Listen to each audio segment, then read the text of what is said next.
স্বাগতম আজকের বাংলা নিউজে। শুরুতে থাকছে রুহুল কবির রিজভীকে কেন মনোনয়ন দেওয়া হয়নি, সব বিস্তারিত বললেন তারেক রহমান। রিজভীর সব কুকর্ম ফাঁস। এরপর দেখবেন রাজধানীর বাড্ডায় বিএনপি এবং জামায়াতের ব্যাপক সংঘর্ষ, আহত 15, নিহত 1। আরো বিস্তারিত যা থাকছে। সর্বশেষ দেখবেন এনসিপির সঙ্গে জোট ভেঙে ফেললেন বিপি নুরের দল জাতীয় নাগরিক পরিষদ। এনসিপির কুকর্ম ফাঁস করলেন বিপি নুর। এতক্ষণ শুনলেন সংবাদ শিরোনাম, এবার দেখবেন বিস্তারিত। এবার বাংলাদেশের রাজনীতিতে আবারও শুরু হয়েছে নতুন আলোচনার ঝড়। কারণ এবার সামনে এসেছে সেই বড় কারণ, যে কারণে বিএনপির অন্যতম মুখপাত্র ও যুগ্ম মহাসচিব রুহুল কবির রিজভী আহমেদ মনোনয়ন পাননি। দীর্ঘ 17 বছর ধরে রুহুল কবির রিজভী ছিলেন বিএনপির এক বিশ্বস্ত মুখ। দলের কঠিন সময়ে, আন্দোলনের দিনে, এমনকি দল যখন নিষিদ্ধ অবস্থার কাছাকাছি গিয়েছিল তখনও তিনি ছিলেন রাজপথে মাইক হাতে দলের পক্ষে সরব। কিন্তু গত 5 নভেম্বর যখন বিএনপির কেন্দ্রীয় কার্যালয় থেকে মনোনয়নপ্রাপ্ত প্রার্থীদের নাম ঘোষণা করা হয়, তখন হঠাৎ করে দেখা যায় রুহুল কবির রিজভীর নাম তালিকায় নেই। এই খবর প্রকাশ হতেই দলীয় মহলে তৈরি হয় প্রবল বিস্ময় ও ক্ষোভ। রুহুল কবির রিজভী ঘনিষ্ঠরা অভিযোগ করেন তাকে ইচ্ছাকৃতভাবে বাদ দেওয়া হয়েছে। অন্যদিকে বিএনপির নেতৃত্ব বলছে যাদের মনোনয়ন দেওয়া হয়েছে তারা মাঠ পর্যায়ে জনপ্রিয় তরুণ নেতৃত্ব। কিন্তু প্রশ্ন থেকে যায়, তাহলে রিজভীর মতো প্রবীণ নেতা কেন হঠাৎ বাদ পড়ল? এরই মধ্যে বিএনপি চেয়ারম্যান তারেক রহমান লন্ডন থেকে ভিডিও কনফারেন্সে বক্তব্য দেন।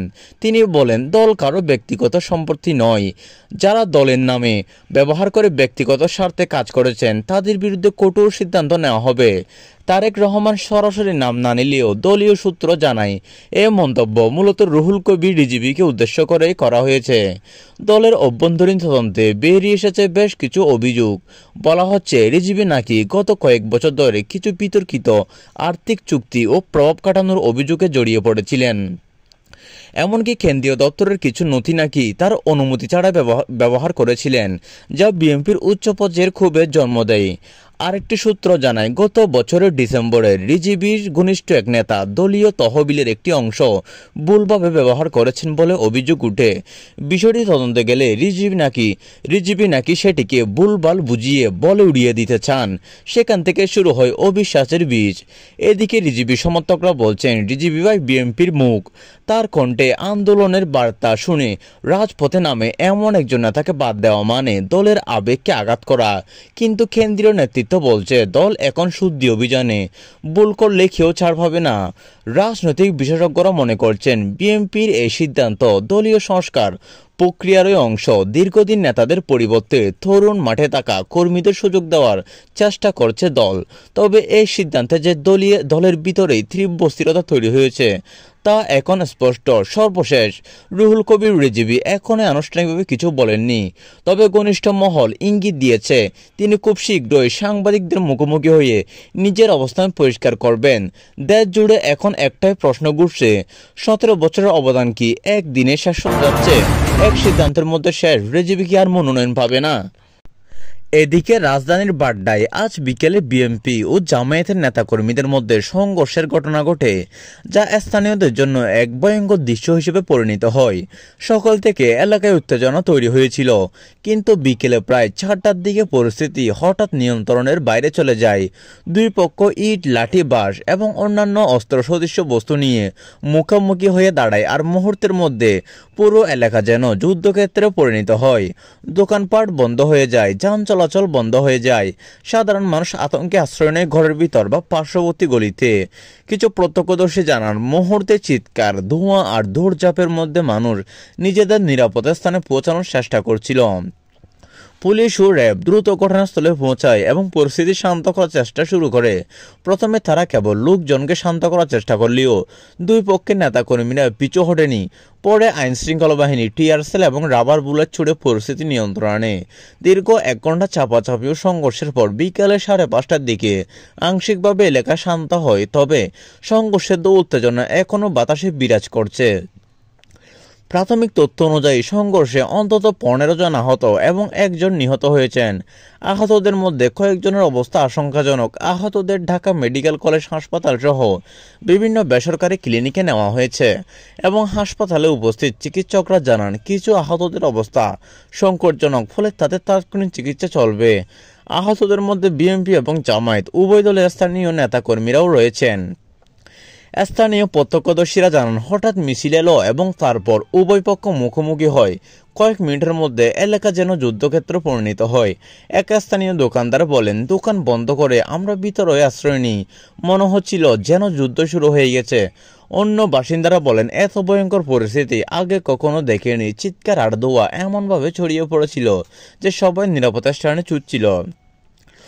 রাজনৈতিক দিক থেকে বিএনপি অভিযোগ করছে জামায়াতের একটি অংশ তাদের শান্তিপূর্ণ মিছিলে হামলা চালায়।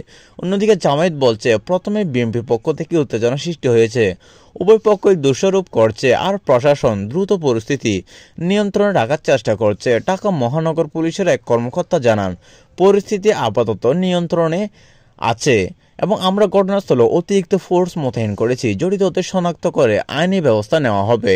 বিকেল নামতেই বাড্ডার বিভিন্ন এলাকায় পুরো টহলদারি ও র্যাবের উপস্থিতি কিছুটা শান্ত হয়, তবে স্থানীয়রা সতর্ক থাকায় পুরো এলাকায় এখনো উত্তেজনাময়। প্রশাসনকে সবাই গুজব না ছড়ানোর জন্য এবং অপ্রয়োজনীয় উত্তেজনা তৈরি না করার জন্য অনুরোধ করছে। বিশেষজ্ঞরা মনে করছেন বাড্ডার এই সংঘর্ষ শুধু স্থানীয় নয়, এটি রাজনৈতিক উত্তাপেরও ইঙ্গিত বহন করছে। বিএনপি ও জামায়াত উভয় এখন বলছে তারা শান্তি চায়, কিন্তু প্রশ্ন হচ্ছে এই শান্তি কতদিন স্থায়ী হবে। রাজনৈতিক বিশেষজ্ঞরা মনে করছেন দেশের রাজনৈতিক পরিবেশ এমন সংঘর্ষ প্রতিরোধ সতর্কতার সঙ্গে পদক্ষেপ নিতে হবে যাতে সাধারণ মানুষ আর হতাহতের শিকার না হয়। এই সংঘর্ষের ঘটনার পর রাজনৈতিক মহলে উত্তেজনা এবং আলোচনা শুরু হয়েছে এবং এখন স্থানীয় প্রশাসন, আইন শৃঙ্খলা বাহিনী সবাইকে শান্ত রাখতে অতিরিক্ত পদক্ষেপ নিচ্ছে। এই ঘটনা শুধু একটি সংঘর্ষ নয়, বরং ভবিষ্যতের রাজনৈতিক উত্তাপের ইঙ্গিত বহন করছে এবং সর্বশেষ দোষীদের বিরুদ্ধে দ্রুত আইনি ব্যবস্থা নেওয়া হবে। সর্বশেষ দেখবেন ঢাকার রাজনৈতিক মঞ্চে নতুন সংকেত মিলেছে। জাতীয় নাগরিক পরিষদের অর্থাৎ এনসিপির সঙ্গে যে ঐক্যজোট করেছিল, আলোচনা চলেছিল, তা হঠাৎ ভেঙে পড়ল। আজ প্রকাশ্যে উঠেছে যে জাতীয় নাগরিক পরিষদের একজন শীর্ষ নেতা বিপিন সরাসরি ঐক্যজোট থেকে বেরিয়ে এসেছেন। তিনি জানান, এনসিপির মতো রাজনৈতিক দলের সঙ্গে ঐক্যবদ্ধ হওয়ার সম্ভাবনা নয়। এই ঘোষণার রাজনৈতিক মহলে ব্যাপক চাঞ্চল্য সৃষ্টি করে। বিপিনুর বলেন, ছাত্রদের দল ও সমন্বয়ক দল হিসেবে পরিচালিত এনসিপি অর্থাৎ জাতীয় নাগরিক পার্টি বাংলাদেশের জন্য ভালো কিছু বয়ে আনবে না। তিনি আরও যোগ করেন, অনেক বিশ্বাস আর কৌশল একে অপরের সঙ্গে মেলানো কঠিন। তার বক্তব্য অনুযায়ী রাজনৈতিক পরিকল্পনার লক্ষ্য যখন মূলধারার জনমতের সঙ্গে খাপ খায় না, তখন সেই দলের সঙ্গে জোট গঠন করা দেশের সঙ্গে সঠিক কাজ হবে না।